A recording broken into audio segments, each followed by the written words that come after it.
मी रमेश हरिचंद्र शेलार राहणार वाकलकरमध्ये. तर मी गावदेवीचा पाटील आहे, देव पाटील आहे. मी देव पाटील झाल्यापासून माझ्या घरामध्ये आनंद पण येत आहे, सुख शांती आहे गावदी कृपेने.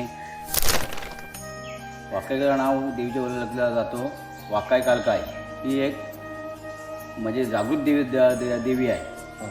तिचे नावच ठेवलं वाकाय कालकाय. जाताना वाकून जा, येताना ताट मानाने या. हां, माझ्या घरावरती एक संकट आला होता. माझ्या मुलीच्या ह्याच्यावरती, माझ्यावरती आला होता, माझ्या मिशीसवरती आला होता.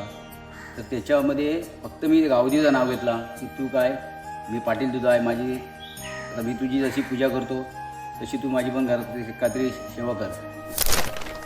शिमग्यामध्ये आमचा एकदम फुल जल्लोषमध्ये उत्सव असतो.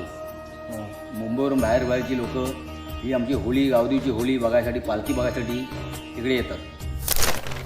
गावदेवीच्या छायेखाली झाड आहे. तो झाड तुम्ही याच्यामध्ये बघू शकता कॅमेऱ्यामध्ये. पूर्ण झाड आहे, तो एका साडीवरती आहे. आई गावदेवीचा विजय असो.